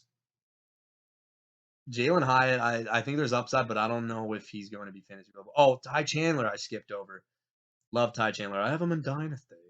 And Roschon Johnson, dude. So you have the reason why I like this team is that your bench has startable players already, but it's got good upside plays as well. And for that, that's why you are the what number were we at? 5? 5th best draft.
who is going to get the fourth best draft? Now, I'm going to be 110% honest. Person that I'm putting here, I took a while and I didn't know what to think about it, and then I'm oddly somewhat liking this team a lot. Now, this person did not go strategic based drafting. I think that this person actually did a value based draft, and for whatever reason, I think it kind of looks weird on paper, but for some reason, I kind of like it. I also think that there's a decent amount of depth. Team I'm going to talk about for the best draft, in my personal opinion, goes to Patrick Ryan. Patrick Ryan, I have to be honest with you. I think it's always risky when you go quarterback super early because you're missing out on elite talent at the skill position level, but I don't think that affected your team. And I'm going to be honest with you. I think you got the quarterback one and the MVP in Jalen Hurts. This is a big reason why I'm huge on this team. Last year, my team was horrible for the most part. Jalen Hurts was not a reason why, though. He was amazing. If you need to tell me that the guy was averaging 30 plus a week, and that was when the Eagles pumped the brakes in the second half. I know people are going to say Shane Steichen's gone, but you're going to get the number one quarterback, and I think it's going to be by a significant margin as long as he stays healthy. I love that pick. Would I have taken him in the second round? No, but hey, dude, go get your guy. You went with Austin Eckler, and I had predicted this in the draft. We were saying, well, Patrick's a Falcons fan. He's got to go Bijan. And I said, Patrick is more of a conservative drafter. As great as Bijan looks, Austin Eckler has been a top 3 running back the last 3-4 years. He's kind of entering, I hate to say it, from another Charger great, he's kind of entering LaDainian Tomlinson territory. Patrick, I think you made the right move. And if Johnny, you're listening to this, Patrick got the RB1. You did not. Sorry if I'm jinxing you, Patrick, but I really love Austin Eckler. Ask anybody before you guys came into this league. I said after Melvin Gordon was gone, he should have been the second running back taken off the board. That is facts. Now, what you did here with your strategy, your two receivers are T. Higgins and Drake London. I'm going to be honest with you. T. Higgins would probably fit better as a 2. London, I think, has wide receiver 2 potential.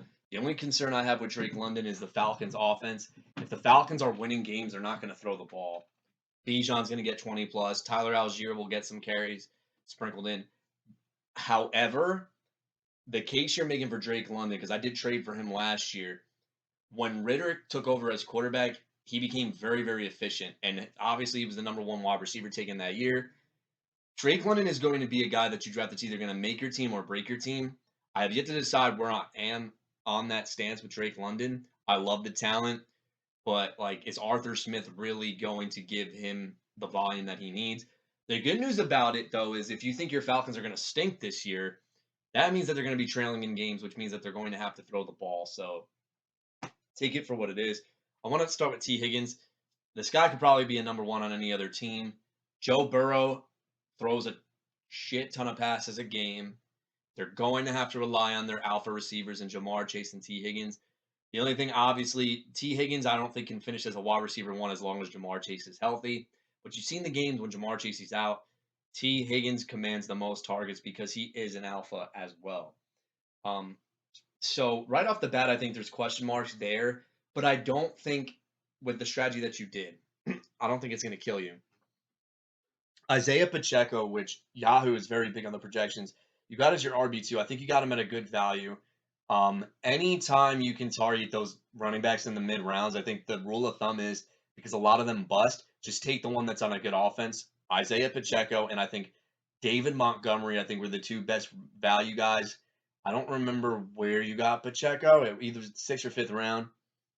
Based on your strategy, it could have been that. And with what I think I liked a little bit is that you went back and you got James Conner. So Pacheco's on a good offense, but we don't know the volume. James Conner's on a shit offense, but we know that he's going to get volume. The only concern I have with James Conner now, James Conner, obviously with age, I mean, he's almost 30. I think he's 29.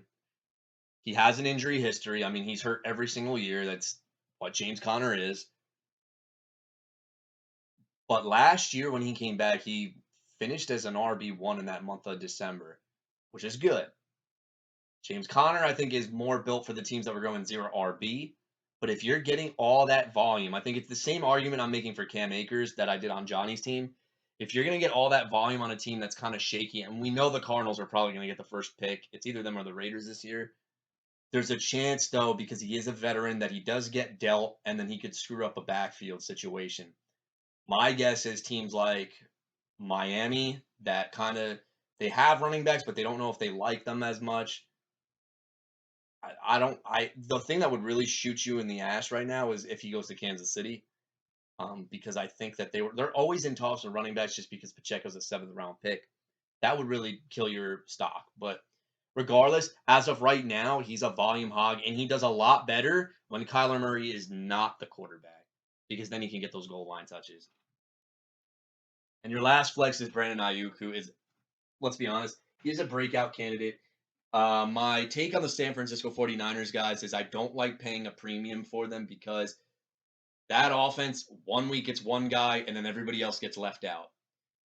Ayuk, I think, is the guy you want because he was the cheapest. I'm not overpaying for George Kittle, who hasn't really been great in 3 years now. Deebo Samuel had the outlier year, so he was a fade. Ayuk, though, stepped up. He hit over 1,000 yards. I think he had 73 or 78 catches. I can't remember. And I think he's playing for a contract. He could be a breakout guy. So the reason why I like this squad a lot, it's giving me a lot of Alex Matika vibes from last year. I think this is a team, the starting roster, you have a top 3 quarterback, you have a top 3 running back, and then you have guys that could kind of, if Jalen Hurts and Austin Eckler are going to give you an established floor, I think the running backs that you have too, if they score touchdowns, like this is going to be a hard team to take down, considering Jalen Hurts. I think the X factors are going to have to be T. Higgins and Drake London. Can they be consistent enough to put this team over the top? I don't think they're going to be wide receiver ones this year. I think that they'll finish within the top 20, though. And based on where you took them in ADP, they have to, right? So, also, we're not done yet. I want to talk about the bench. So, Samaje Perine is a great running back. You have a lot of starter running back depth, which is why I like this team, because no matter what situation you're being put in, these running backs can start right away and they have some upside later on. Samaje Perine obviously had that miracle run with the freaking Bengals. Let's not forget when the formerly known as the Redskins did take him. This guy was really good in college, Oklahoma, I believe. And, kind of has had, when he's gotten the starting role, he's been effective. This even goes back to 2 years ago, when the Bengals had Brandon Allen as a starting quarterback because Joe Burrow tore his leg. Perine actually had a good run when Joe Mixon was out for the year too. Jameson Williams is an upside stash. You know what? Dude, if the Detroit Lions cannot get anybody to go down the field on the outside, man, Jameson Williams is your guy. I don't mind taking any stabs at any Chiefs wide receiver because the way I look at it is 2 of them are going to hit. We just don't know which ones it's going to be. Damian Harris, we talked about running backs with upside. Now, 2 years ago, this guy had 15 rushing touchdowns, had a down year, led to Ramondre Stevenson becoming the guy. So take that for what it is. He's in Buffalo, so he's an good offense. Darnell Mooney, the way I feel about him is he's a deep threat. He's not going to get enough targets to be fantasy viable. This is a guy that might pop off one week and then might just fade into the dust the next. I don't expect the Bears to throw 40 plus times a game. If that was the case, this is a great pick. But Justin Fields, realistically, they want to keep him at 20 to 25 attempts, and then he can just run them with his legs. Chase Brown, I'm going to be 100% honest with you. I think he's just a guy. I think people were hyping him up because they looked at, Joe Mixon getting suspended. Joe Mixon sucked last year, so somebody's got to step up. Needless to say, they have not had a guy to step up. And KJ Osborne, the theory here is Adam Thielen leans, and maybe they use him a little bit more than Jordan Addison. I don't see it. And you got Dallas defense, which could finish as a top 3 defense yet again. So I'm going to flat out tell you right now, Patrick, this team gives me Alex Matika vibes of last year. Because the thing that I think made Alex's team really, really good, I think it's like this is not a knock on you by any means.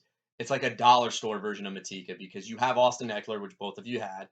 You have elite quarterbacks, and he had Josh Allen. You have Jalen Hurts.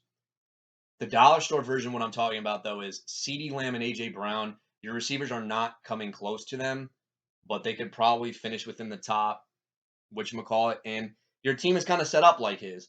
It's a bunch of running backs. Like you have the elite running back, and then you took running backs that fell, but could probably take that next step forward. Good news, you don't have Devin Duvernay on your team, okay? But honestly, this team, I think people are going to be sleeping on. This is my sleeper team. I'm going to call it right now. Patrick Ryan, his sleeper team, and this. Honestly, dude, I'm kind of pleased about the way it turned out. I think the only thing, I'm going to say it right now, the only thing is the 3 wide receivers that you got. I think 2 of them are going to hit.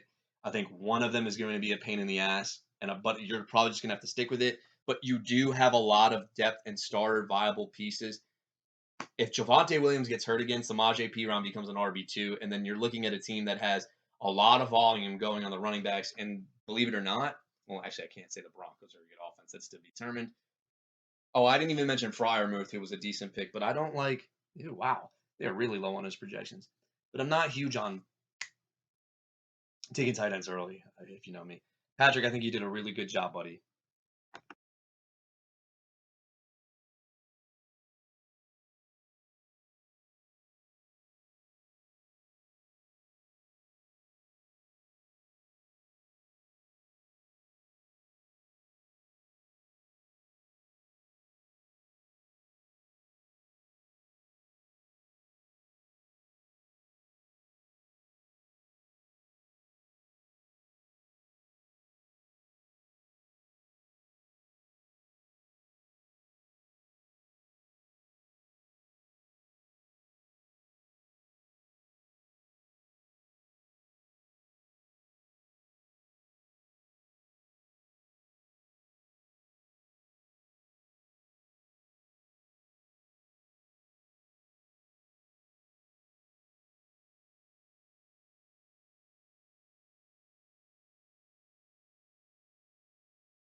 All right, top 3 teams are left. If your name hasn't been called, you know who you are, obviously, if you've been listening at this point. Team that had the 3rd best draft, and I honestly think that we need to. I know. He fooled us last year with his bag of tricks, and I think he's doing it again. I've seen the writing on the wall. I've seen what this kid has been doing. He is zigging when other people are zagging based on his draft position. It's Allen.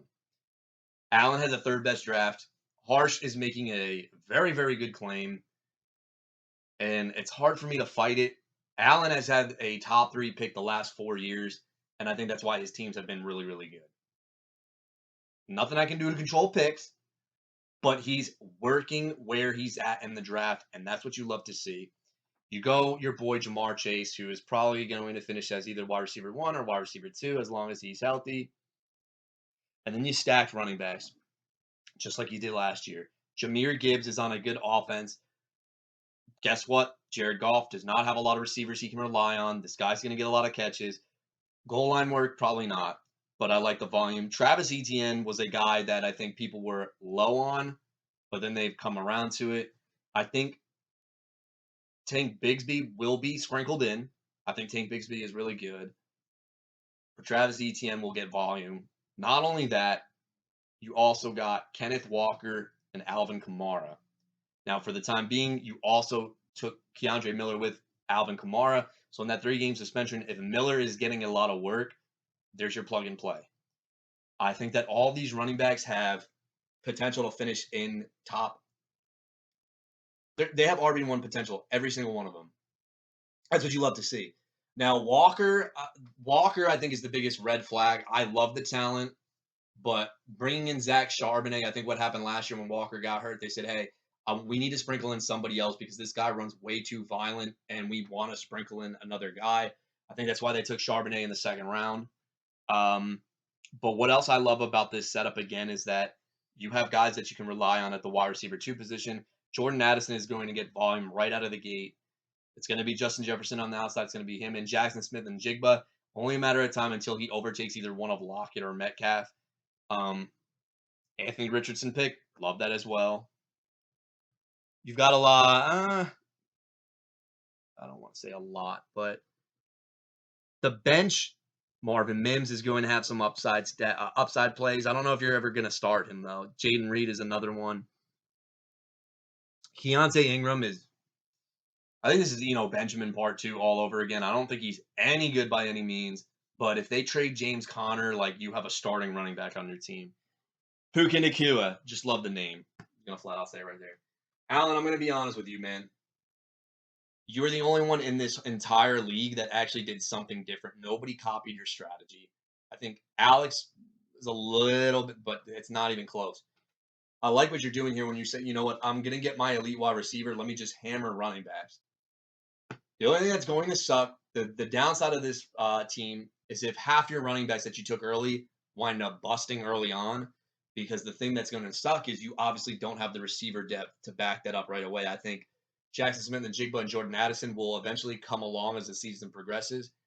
I'm more confident in Addison for this year, not in Dynasty, obviously, just because I think that the Vikings are going to throw a ton. They don't have good running backs.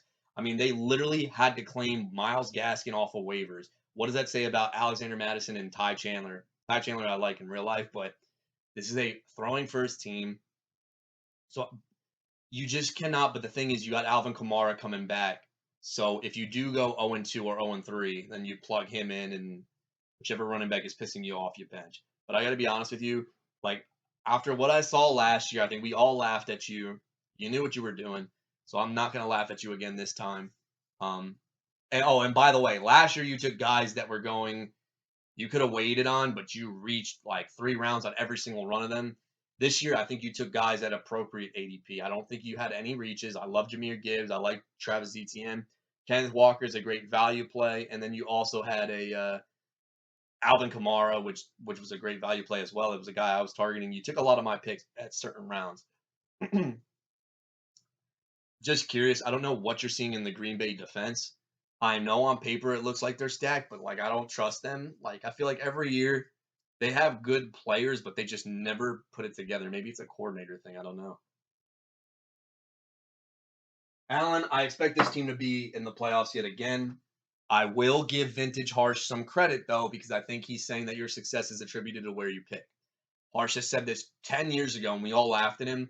Pick order definitely has a determination on how well your team is going to be. Cut the bullshit aside. Like, we know, obviously, management is part of it, which obviously that's been your Achilles heel. Let's see how it goes.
Down to two.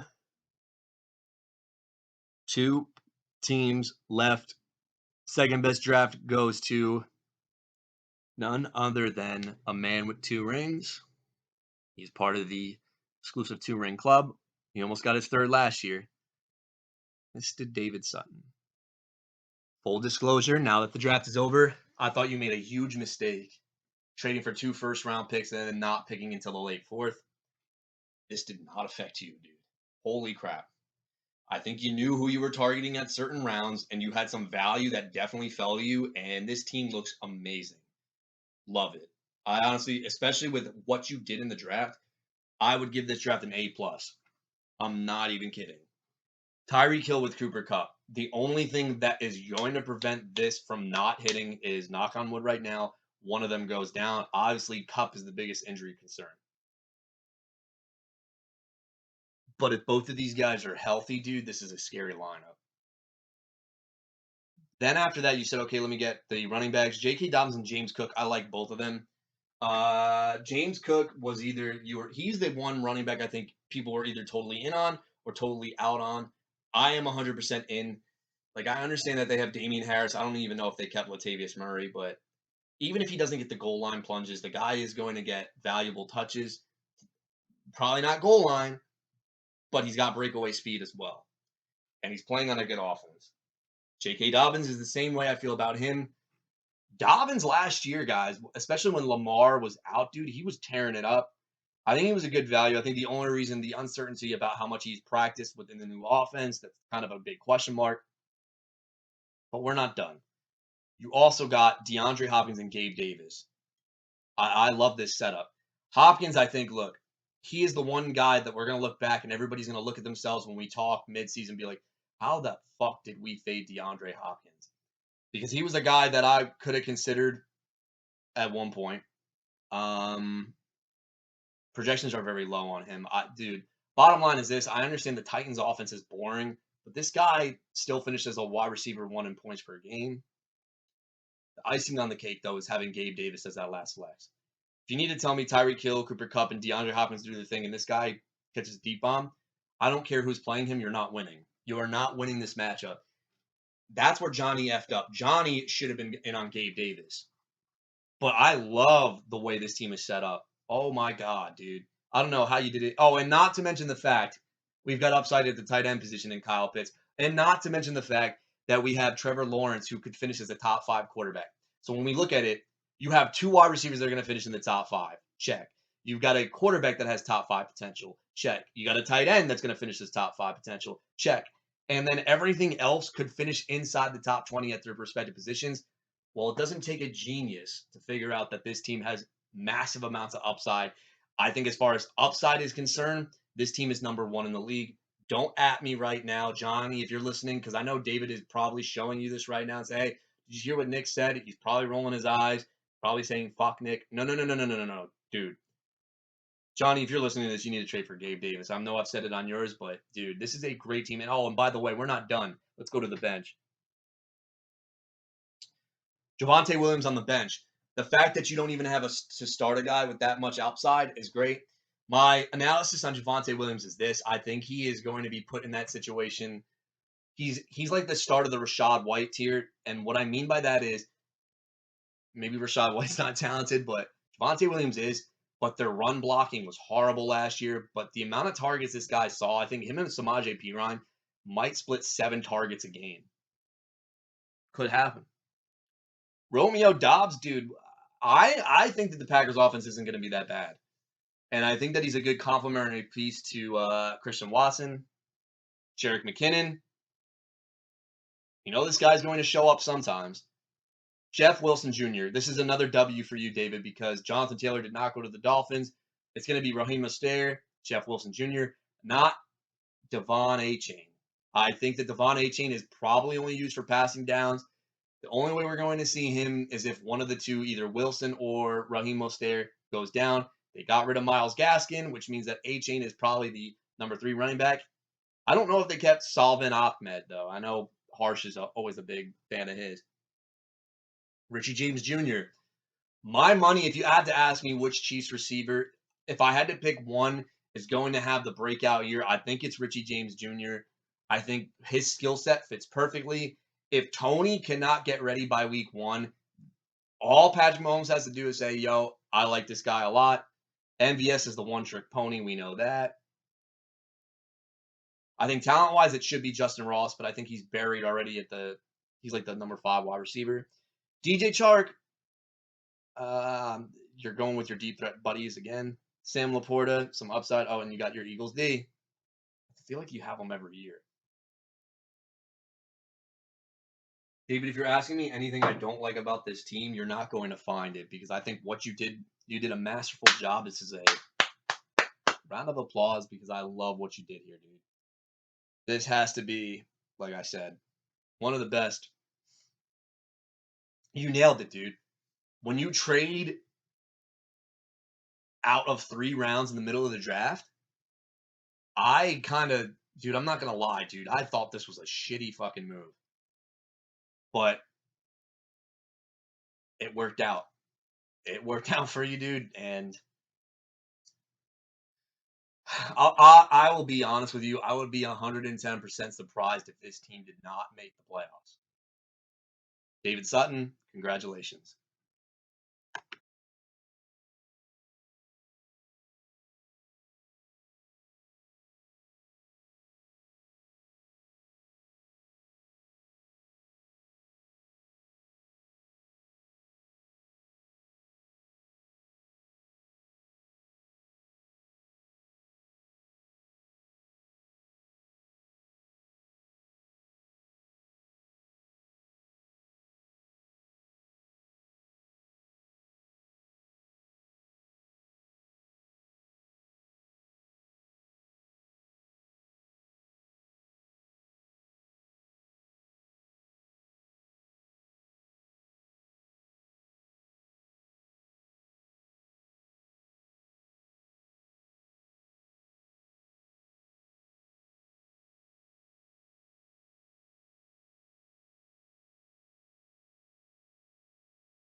All right.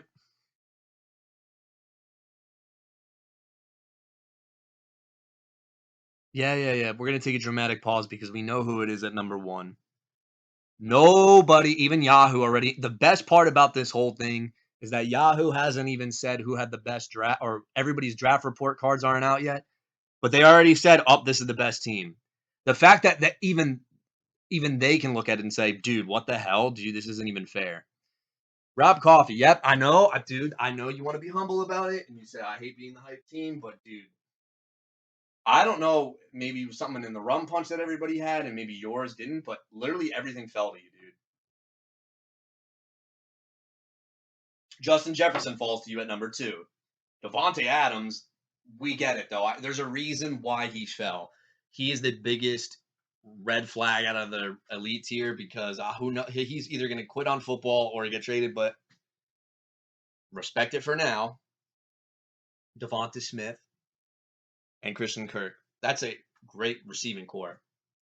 Oh, what'd you do in running backs? Brees Hall. The minute he gets going, dude, RB1. David Montgomery is a perfect setup for zero RB or modified zero RB teams. The man is. I I can't think of another cliche to tell you about look what Jamal Williams did, but it's true because this guy's going to be the goal line plotter. Icing on the cake, Darren Waller. The fact that you didn't have to reach for him, he fell right into your lap. He is going to lead the Giants. And oh, by the way, Rob, sorry, I know you don't want to fucking hear it. Sorry, bud. You're getting 1,000 yardage out of Darren Waller. He is going to be Daniel Jones's main guy.